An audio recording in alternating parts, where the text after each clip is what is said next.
Please welcome Dan Roberts with Shad Khan. All right. Delighted to have Shad Khan here, the owner of the Jacksonville Jaguars. Can we please give a round of applause for Shad? Coming up north from Florida. We are going to get into all kinds of great business stuff. We're going to talk about the NFL and talk about Shad's story. But let's just start with the team, the Jaguars this year. You have an electric starting quarterback right now, Gardner Minshew. You guys look pretty good. How do you feel about where the team is at right now? I think it's young, it's explosive, it's good. And who has the better mustache, you or Gardner Minshew? You know, both of us are a step ahead of the average dude who doesn't have a mustache, okay? And we've got unfair advantage over whoever doesn't have a mustache. But it's different styles. I'm not going to count mine as well. Okay, yeah. Let's get into some news. We love to lead with some recent news, and just this week you announced that you are the majority investor in the Black News Channel, and that is relaunching soon. Tell us about that. J.C. Watts is behind that, former Oklahoma quarterback, turned congressman. Tell us a little bit about the Black News Channel.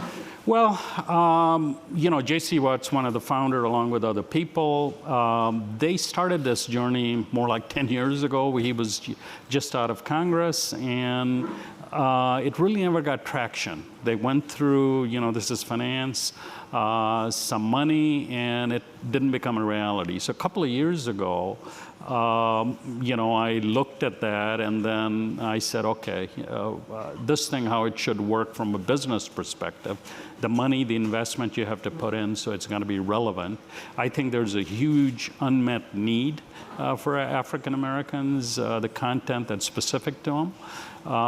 And how they're consuming, obviously, you know, phones and so on. So it's got to be all the multi-channels and then have content that's desirable and it gets traction and that's sustainable. Yeah, I mean, when we talk about the news industry, we know, we're in it, we're doing a live streaming event right now.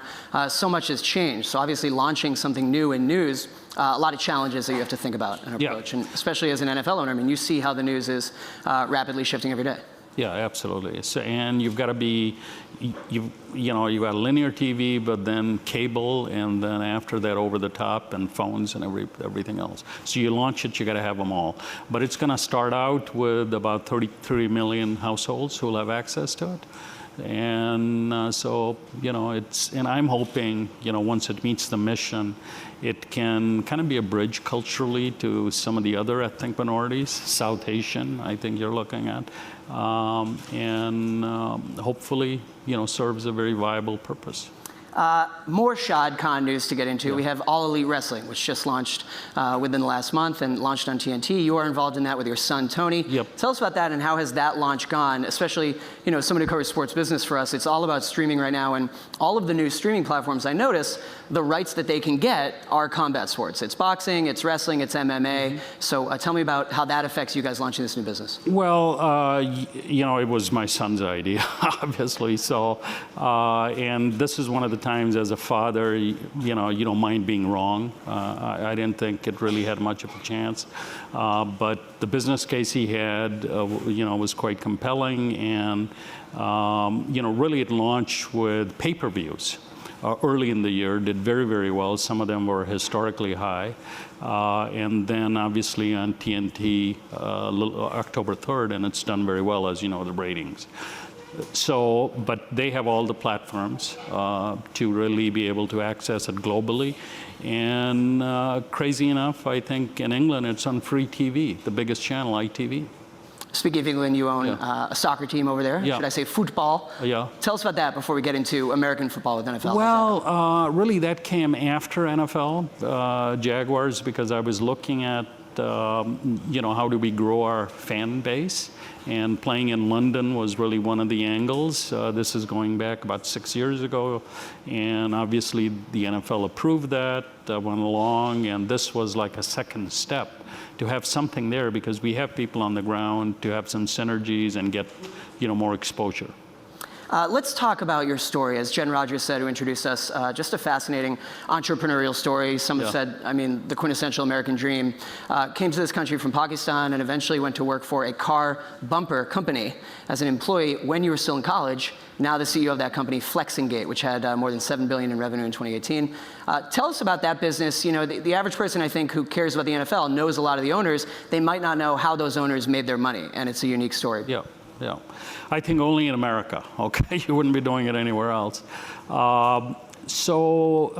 This is like, I started basically, in a garage when it was very, very small, and I started working there because I was looking for a green card, and I was out of engineering school, and they'd be the only ones who were hiring me, so I could apply. So this is where, fate and luck kind of brings you. We had different kind of disruption in those days, which was fuel efficiency, the energy crisis, all that. So that really led to getting technology that would be more relevant, lighter parts, more durable parts. And then over time, after I bought it, we transitioned to different customers, different technologies, and now we're in 10 countries, obviously, 28,000 employees, and hopefully we're going to do more than $7 billion this year. So. Flexingate provides bumpers to some of the biggest car makers in the world. The auto industry right now going through a lot of changes, just like the news industry. Tariffs have had an impact on that business. What do you make of where the auto industry stands right now in America? Well, I think, manufacturing, I've been on a factory floor 50 years. This is about the best it's ever been. Some of the, law changes, obviously with investment, writing it off, low interest rates. The factories are going through a huge revolution, new technology and more brains, less brawn. Ergonomically, 60% of the available workforce is women, so they must be engaged on the factory floor on how they want to do it, and it's real life. We are talking about global factors. Have to ask you while we have you about the situation for the NBA in China. As an NFL owner, you have gone through political situations that league has faced. And now Adam Silver, the commissioner of the NBA, really facing what seems to me to be the biggest test of his commissionership. So what do you make of what's going on with the NBA in China right now? Taking heavy criticism, what should the league be doing? Well, I think that's for the NBA commissioner to do, okay? I mean, for me, I think, I've been active in 9 other countries outside US. And whether you're a sports team or you're an auto parts factory, I think a key tenet of why you exist is to do good. And we're active, obviously, in every market we're in, but looking really for areas that are non-controversial or non-divisive. So what does that mean? I think for a football club like Jaguars in London or Fulham, we focus on youth health, for example, youth education, the less fortunate, doing programs for them, from manufacturing, really investing in underprivileged areas, high unemployment in the US, east side of Detroit, south side of Chicago, those kind of creating really good jobs. So, non-controversial. Non-controversial, and really where everybody really supports those initiatives. I think that's been our approach. And now, some of these sovereign issues, as an American investor owner, I went through something similar, Catalan in Spain. We have factories in Catalan, factories outside, and I didn't think as an American, I should really be having an opinion on it, even though a lot of people wanted us to, because I want to have opinion in America. There's a civic duty to really engage and do the right thing, but it's really having an opinion on those sovereign matters in other countries. It's for those people to decide. I mean, this is an issue now when it comes to China for a lot of American businesses, obviously. I have a factory in China. There you go. Okay. And there are thousands of other people who have factories, operations in China. They do very well. But you have to respect the norms. Okay. Let's stick with politics a little bit. Let's bring it to the NFL. We know that 2 years ago, major story for the league was the Colin Kaepernick-led protests.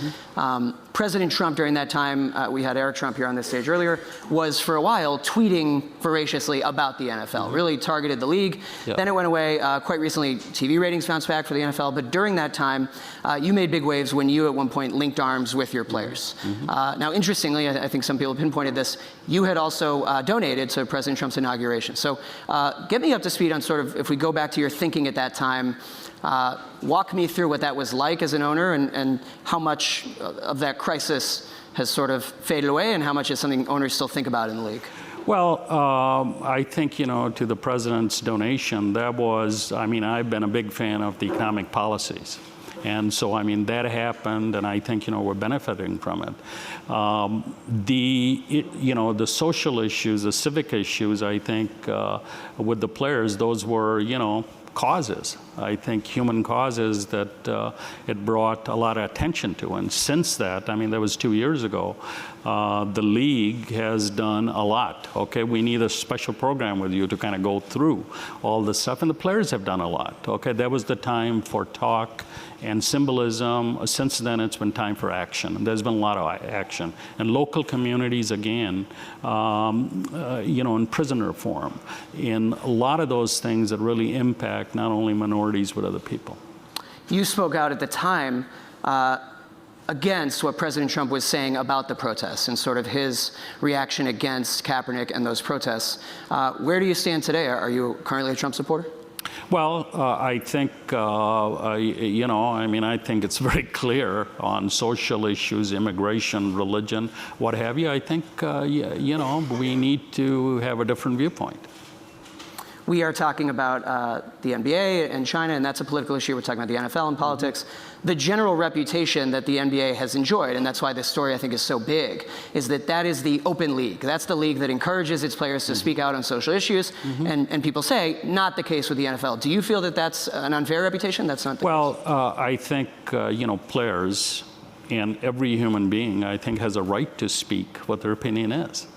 So, there's no issue, I think, as far as that goes, whether it's NFL or anybody else. The matter really becomes that, we're American citizens. I think we have a social, civic responsibility to be active in causes we believe in. Do we have that same responsibility to really opine on sovereign matters in other countries? I think that's the critical issue. You are, Shad, by my count, one of only 2 immigrant owners in the NFL. There's Ziggy Wilf of the Vikings. Yep. A different story, comes Yep. from Germany. Yep. How has that informed your experience and the approach you take with owning the team? NFL is a very powerful platform. So that's been really a key lesson for me.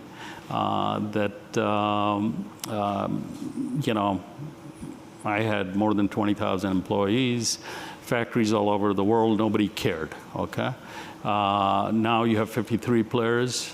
All of a sudden, your opinion matters, and everybody cares. So it's the power of NFL. But I have found it really fascinating. There's a huge amount of mythology that goes with the NFL. And the fun part is really as you get behind the curtains, you discover a lot of that is not true. Care to elaborate?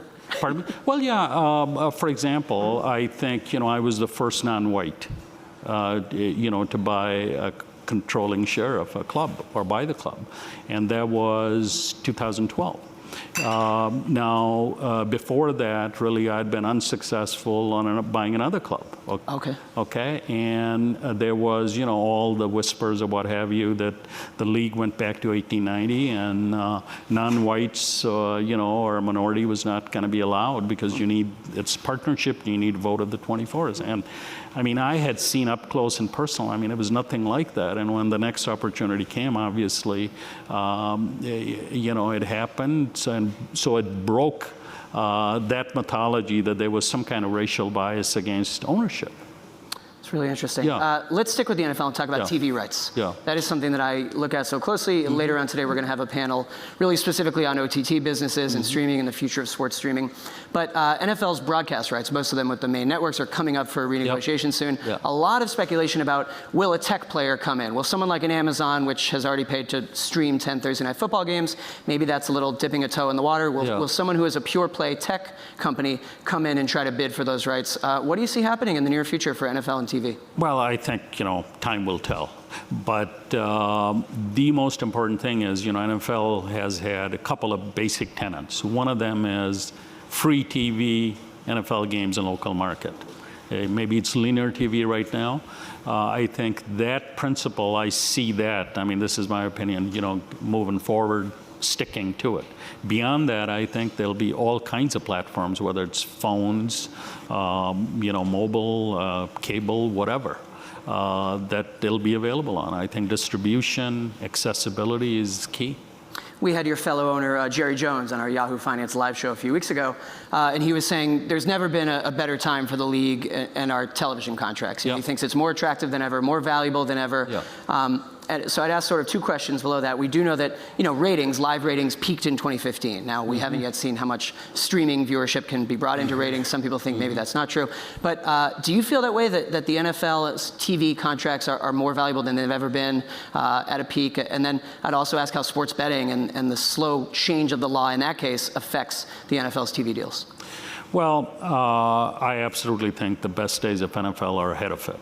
I think, especially now with international availability, number of other ways, I think it's just in its infancy. It's going to explode in a good way. Legalized sports betting, we've seen some of the examples, like for example, in New Jersey, that there's huge amount of, during the event betting. So, we look at maybe in stadium on a phone. There'll be a huge amount of activity on that, and obviously it's going to drive the values of the franchises up. Yeah, the NFL and Commissioner Goodell have sort of been the slowest of the U.S. pro leagues to embrace this stuff, to embrace legalized sports betting.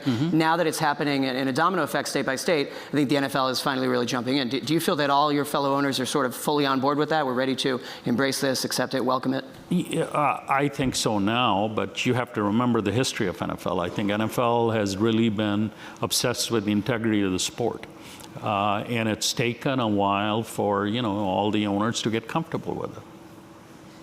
We love to ask everyone who we get on stage here just your current temperature on the U.S. economy. We talked a little bit about the auto sector, but with everything that's going on, I mean, you've got stocks going up, but you've also got some factors that are negative, and unemployment at a 50-year low. So what do you currently make of kind of the next year or two for the U.S. economy? Well, I mean, I've been on a factory floor for 50 years.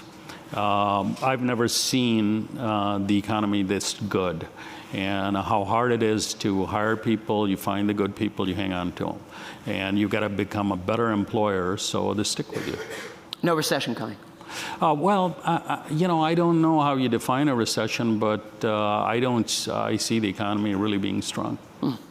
I want to make sure I ask you, a lot of people in the room are likely NFL viewers, and maybe they're here to see some NFL goodies. Who are the other owners that you most look to? Are there other team owners that are your kind of inside confidants that you go to when there are challenges with the league? Well, I think 31 owners you go to. Okay, so this is about it's partnership of 32 clubs. And it's about as democratic an institution, I think, behind the scenes. Maybe that's another mythology, and as transparent, frankly, as you're going to find.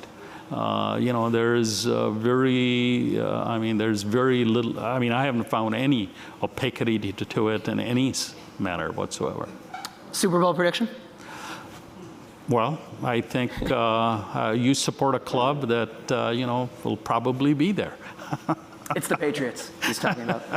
All right, unfortunately we have to wrap. So much more to get through. We'll have to have you back on soon. Shad Khan, thanks so much for coming to the All Market Summit.